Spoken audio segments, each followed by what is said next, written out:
Welcome back, everybody. Let's move on with the second part of our public event.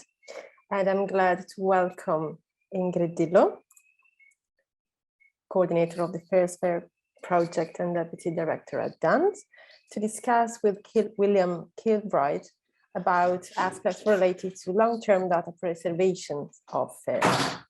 William Kilbride is the executive director at the Digital Preservation Coalition, a role that affords him international insights into the value of data, the deployment and architecture of digital services, and the impact on agencies in the real world.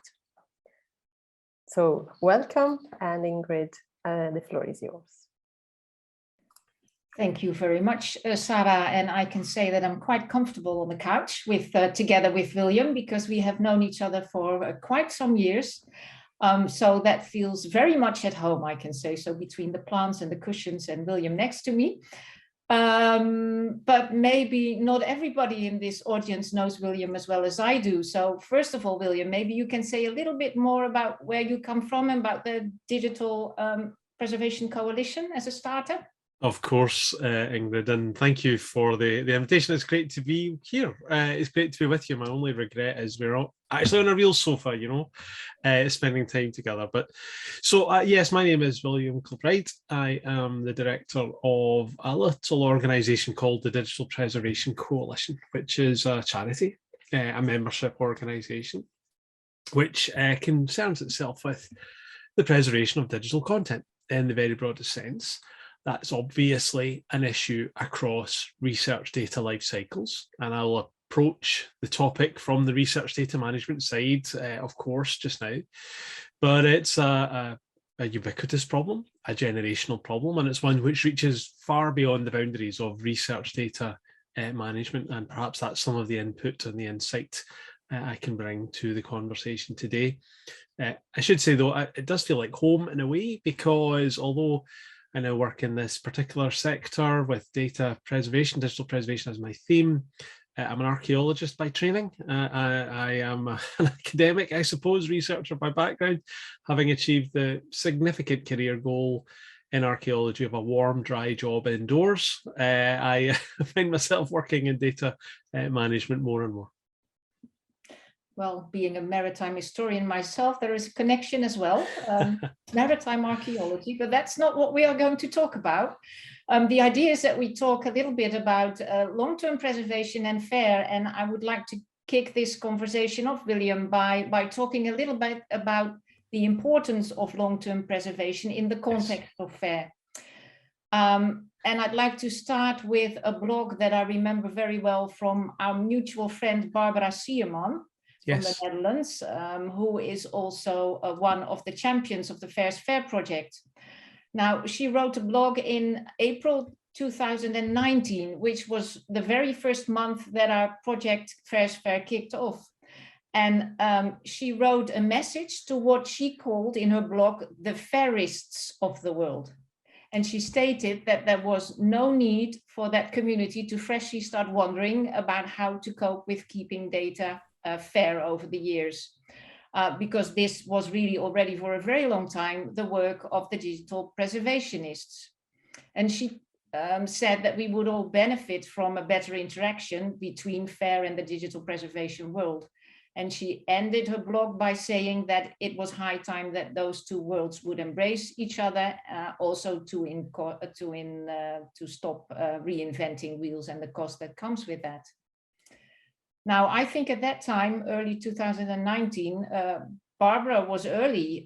Keeping data FAIR was not really yet a topic that was widely debated in our world. So in FAIRsFAIR, we put quite some effort in supporting repositories, both with the improvement of their trustworthiness, as well as in helping them to enable FAIR data. For example, we produced a working paper also on this topic called FAIR Plus Time, together with the SHOCK project and the EOSC Nordic projects. And by now, I think that we acknowledge that both FAIR and long-term preservation are needed if we really want to keep data FAIR in the EOSC over time, and not just, you know, at the point of delivery. Now, of course, acknowledgement of the importance of a topic is an important first step. But now we need to bring this into action and put time, focus, and effort into really enabling researchers, repositories, and all the other stakeholders that are involved to keep data fair.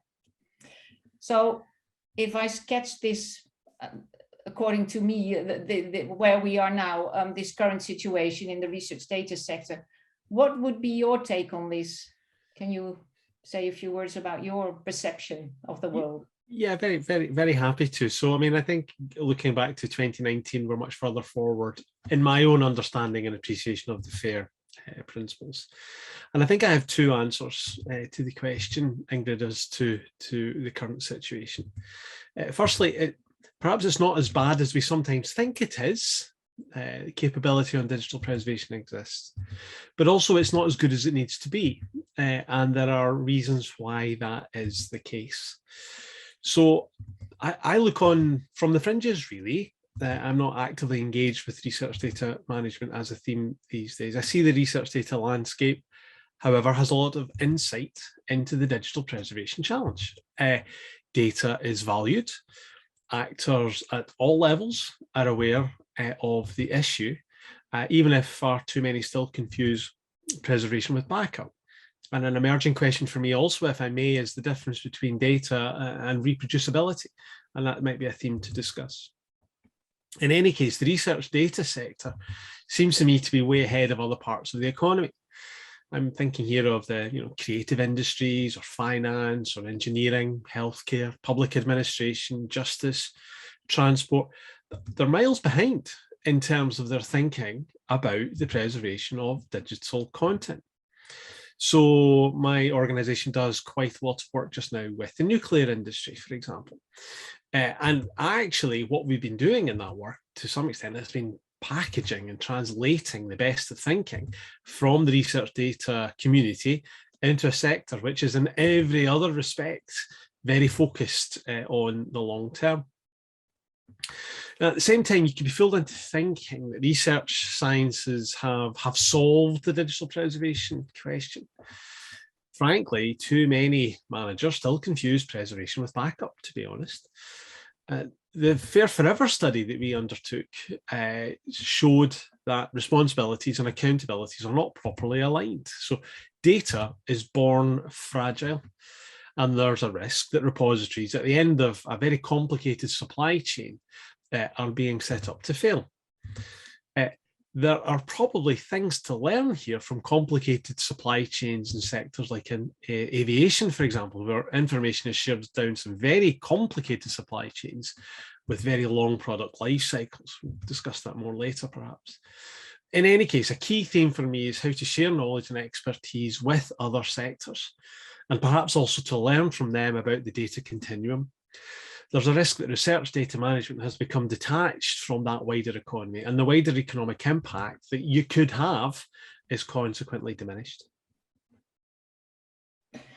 Yes, I completely agree with you, and it's also good to take this double perspective on where we stand, I think, in the research data sector. So maybe I'll come back to some of the things that you said here later on, if time permits, but let's first dive a little bit deeper into this topic of keeping data fair. I already mentioned when I opened this meeting that I had a look at the State of Open Data report in 2021 to look at the compliance with FAIR. One of the main findings of the latest report is that repositories have a key role to play in making data openly available and fair, which is to be expected, I think. In their survey, they show that 1/3 of the researchers, when asked about where do they go to get help in making their data fair, is that they turn to repositories. And this finding also, I think, confirms that the work that we've undertaken in FAIRsFAIR to support and strengthen fair enabling and trustworthy repositories was the right choice to make. But it's also obviously already from the answer you just gave very clear that they are not the only ones that play a role here. You can also think of publishers and institutional libraries as central players, of course, but there are many more.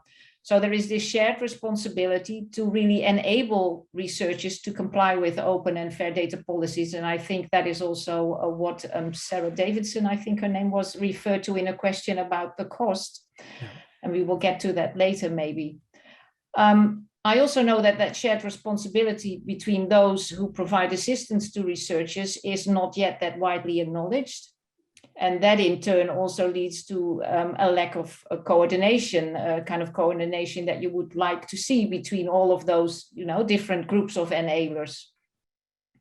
So if repositories have a crucial role to play, that's obvious, but I think also your study that you conducted, the FAIRsFAIR study, identified many other stakeholders with many different responsibilities and roles throughout the whole research data lifecycle, in a sense. So could you provide us some insight into these findings and all of those different players in that field? Of course, Ingrid, and there's a link I see in the chat now. So the FAIRsFAIR study examined the state of art of digital preservation in EOSC, and it was just reported in just before the EOSC Association just as it was being formed. So we studied the landscape of EOSC as it was then in 2020, which is a very big and very complicated environment. Should we say, of course, that this is a sort of a 10,000 meters sort of looking down high level study. And we found some really great things. The obvious highlights are the data repositories, which have worked hard towards accreditation, and they've worked hard to the establishment of accreditation standards as well. And like DANS, for example, your own institution, Ingrid. And they represent the tip of many other strengths. So, for example, the use of persistent identifiers taken for granted. The use of data management plans, which are well understood, well developed, and very widely used. Even so, the data is immensely complicated. And one of the things I really enjoyed earlier on today was hearing from the very obvious perspective of the researchers creating the data. We've heard that voice quite clearly today, and quite clearly in the FAIRsFAIR project. It's not always clear who is responsible for ensuring the integrity or usability of data through some very long supply chains. So even when the skills exist, and they don't always exist, and even when the policies exist, and the policies don't even always exist, and even when the funding exists and the funding doesn't always exist, the supply chains from the creation to the repository, they invite conflicting responsibilities. No one is accountable if data is lost. Or too often it's not clear who's accountable if data were lost. Repositories are audited routinely, but data management plans typically are not audited in quite the same way. And that I think is something we might want to come back to. Put that into context, though, the wider context. The DPC publishes the global list of digitally endangered species, as you know, the bit list. And if you measure research data against bit list criteria, you get quite a stark answer. Data which is structurally complex and where there's uncertainty about responsibilities is given the designation on the bit list as critically endangered. That's the second highest alert. So there is some reason, I suppose, for saying that at least some parts of the environment we're looking at here the data is critically endangered. That's the second highest alert. And, elements of that data are therefore one click away from extinction. And we can surely do better in terms of aligning policy and making it possible to supply data from the lab through to the repository and all the users and all the touch points along the way. Yeah, I think that the coordination I was talking of really aligns with your description of the long supply chains. So definitely there is a big challenge there that we need to tackle. And like Shelley said, there again, we need everybody to work together. And that's really the central focus. And all of this is mainly the human element that counts and not the technical work and the machines. So talking about challenges for the future, and we acknowledge that many stakeholders need to fulfill different roles. It's also clear, and we heard it already this morning, that the cost element is an important one.